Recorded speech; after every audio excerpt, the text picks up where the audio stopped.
রাস্তায় আমরা দাঁড়িয়ে রয়েছি। এই রাস্তা থেকে ঢিল ছোড়া দূরত্বে লেফটেন্যান্ট গভর্নরের বাসভবন, কিন্তু যে খবর আমরা পাচ্ছি যে এই মুহূর্তে কনভয় কিন্তু এগিয়ে চলেছে ইডি সদর দপ্তরের দিকে। হেমন্ত সোরেনকে গ্রেপ্তারির পর তাকে সরাসরিভাবে কেন্দ্রীয় তদন্তকারী এজেন্সির অফিসে নিয়ে যাওয়ার আগে তাকে রাজভবনে নিয়ে যাওয়া হয়েছিল। সেখানে কেন্দ্রীয় তদন্তকারী এজেন্সির আধিকারিকদের সঙ্গে নিয়ে তিনি গিয়ে পদত্যাগ পত্র জমা দিয়েছিলেন এবং পরবর্তী মুখ্যমন্ত্রীর নাম ঘোষণা করা হয়েছিল। এক্ষেত্রে কিন্তু তা হচ্ছে না। সরাসরি গ্রেপ্তার করার পরেই ইডির সদর দপ্তরে নিয়ে যাওয়া হচ্ছে দিল্লির মুখ্যমন্ত্রীকে। ফলত আগামী দিনে কিভাবে দিল্লির কুর্সি সামলানো হবে তা নিয়ে একটা প্রশ্ন থেকেই যাচ্ছে। যে স্টেটমেন্ট অতীশী করেছেন সেটা একটি পলিটিক্যাল স্টেটমেন্ট, অর্থাৎ জেলে থেকে তিনি এই মুখ্যমন্ত্রীর দায়িত্ব সামলাবেন, কিন্তু সেটা কার্যত হয়তো সম্ভব নয়। তার কারণ একজন মুখ্যমন্ত্রীকে ক্যাবিনেট বৈঠকে আমার প্রশ্ন হচ্ছে যে এরকম নজির কি আগে কখনো হয়েছে, কখনো কি দেখেছো, বা এটা কি সাংবিধানিকভাবে সম্ভব?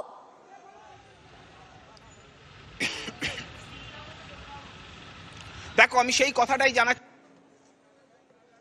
কাঠামো কনস্টিটিউশনালি তাতে কিন্তু কোনোভাবেই জেলে বসে দিল্লি কেন কোনো জায়গারই মুখ্যমন্ত্রীর পদ সামলানো সম্ভব নয়।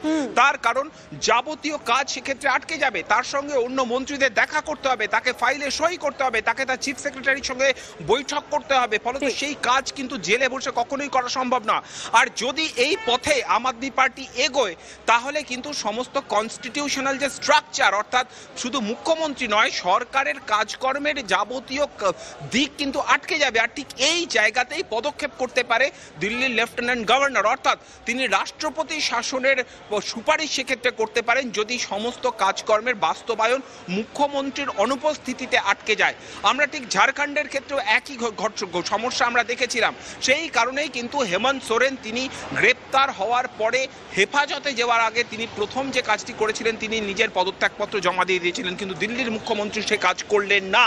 ফলত এবার প্রশ্ন থেকেই যাচ্ছে যে দিল্লির মুখ্যমন্ত্রীর যেমন গ্রেপ্তার হলেন তার ভবিষ্যৎ কি হতে চলেছে, তার জন্য যেমন আদালতে আমাদের নজর থাকবে, দিল্লির কুর্সি কি হবে লোকসভা নির্বাচনের এই আবহে, সেটা অত্যন্ত গুরুত্বপূর্ণ একটা প্রশ্ন হিসেবে আমাদের সামনে এসে গেল। আমরা বারবার ধরে যে কথা বলছি, অতীশী যে দাবি করেছেন সেটা একটি পলিটিক্যাল স্টেটমেন্ট, কিন্তু কনস্টিটিউশনালি আমাদের দেশের যে স্ট্রাকচার তাতে কিন্তু তার সঠিক বাস্তবায়ন হওয়া কখনোই সম্ভব নয়। ফলত একটা সংকটে, সাংবিধানিক সংকটের মধ্যে কিন্তু দিল্লির এই সরকার পড়ে যেতে পারে।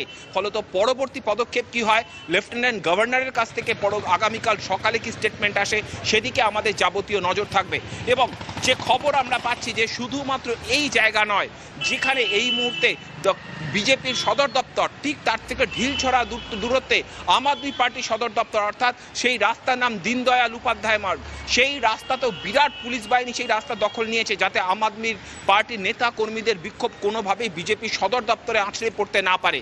এবং রাউজ এভিনিউ কোর্ট থেকে ইডি সদর দপ্তর পর্যন্ত সেখানেও বিরাট পুলিশি বন্দোবস্ত করা হচ্ছে বলে আমরা দিল্লি পুলিশের হেডকোয়ার্টার থেকে খবর পাচ্ছি। অর্থাৎ আগামীকাল যখন দিল্লির মুখ্যমন্ত্রীকে নিয়ে যাওয়া হবে একেবারে যে ইডির সদর দপ্তর, সেখান থেকে রাউজ এভিনিউ কোর্টে তাকে ফিজিক্যালি প্রডিউস করা হবে, সেই সময়কালটাও কিন্তু যদিমার সঙ্গে থাকো তোমার কাছে আসছি। আরো একজন প্রতিনিধি আমাদের সঙ্গে রয়েছে, তার থেকে আপডেট নেব।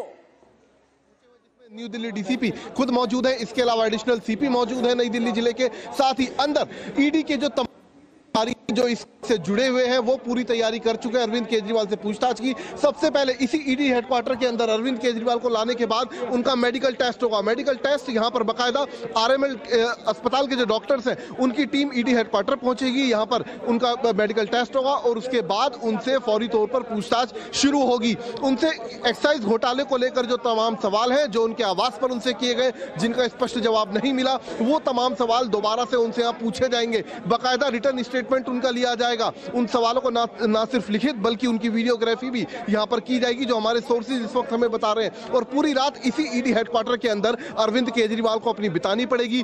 सुबह फिर जब उन्हें कोर्ट में पेश किया जाएगा, राउज एवेन्यू कोर्ट में, पीएमएलए की कोर्ट में, उससे पहले भी उनका बकायदा यहां पर एक मेडिकल टेस्ट किया जाएगा फिर से आरएमएल के डॉक्टर्स के द्वारा, और उसके बाद उन्हें कोर्ट में पेश किया जाएगा। जो सोर्सेज हमारे बता रहे कि कम से कम 7 दिन की रिमांड ईडी की तरफ से कल अरविंद केजरीवाल की मांगी जाएगी कोर्ट से, और उसके बाद आगे का जो प्रोसीजर है, जो पूछताछ है, वो अरविंद केजरीवाल से शुरू की जाएगी।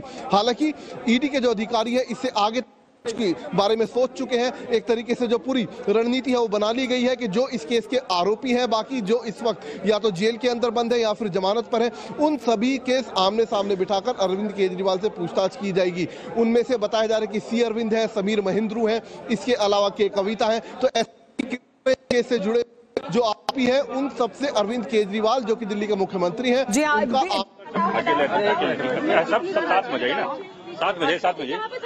দেখাচ্ছি আপনাদেরকে সেই ছবি।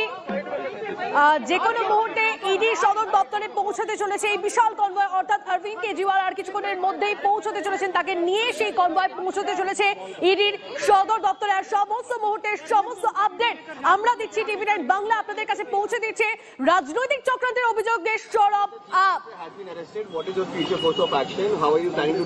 দিল্লি থেকে নন স্টপ কভারেজ টিভি9 বাংলা। की कई सारी गाड़ियों के अंदर मुख्यमंत्री जी को ले जाया गया।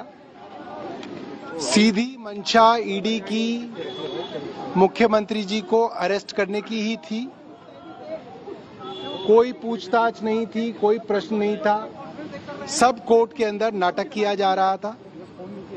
मुख्यमंत्री जी के घर की पूरी तलाशी इस छापे में ली गई।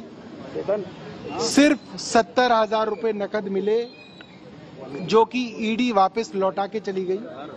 मुख्यमंत्री जी का मोबाइल लिया गया और मुख्यमंत्री जी को गिरफ्तार करके ले गए हैं। पूरे छापे में कोई सबूत, कोई एविडेंस, कोई प्रॉपर्टी का कागज, कोई गैर कानूनी पैसा, कोई मनी ट्रेल नहीं मिली। बात बिल्कुल साफ है। अगर अपोजिशन के अंदर प्रधानमंत्री जी किसी से डरते हैं और उनको लगता है कि उनका कोई विकल्प है भारत में, तो वो अरविंद केजरीवाल है। और मैं दोबारा यही बात कहूंगा कि वो अरविंद केजरीवाल को गिरफ्तार कर सकते थे। उन्होंने किया क्योंकि आज उनके पास सत्ता है, आज उनके पास सारी की सारी एजेंसियां हैं, उनको रोकने वाला कोई नहीं है। जो चाहे प्रधानमंत्री करें। अभी तक 2 मुख्यमंत्रियों को गिरफ्तार किया है, हो सकता है औरों को भी कर लें। मगर अरविंद केजरीवाल की सोच, अरविंद केजरीवाल एक आइडिया है जो हर गली, हर मोहल्ले में अब तैयार हो रहा है। हमारे वकील शाम को सुप्रीम कोर्ट की रजिस्ट्री में उन्होंने अपनी पिटीशन दायर की, इस अरेस्ट को चैलेंज किया कि ये गैर कानूनी है, गैर संवैधानिक है।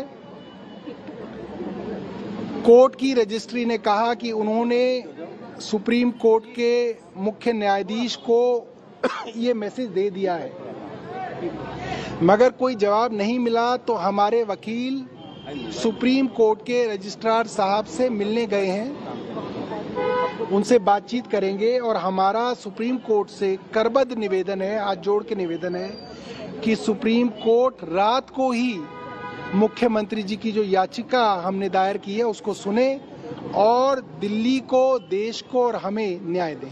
आगे सरकार कैसे चलेगी, क्योंकि अब इन्फेक्शस हो चुकी है जो आपकी याचिका है, जो गिरफ्तारी हो चुकी है।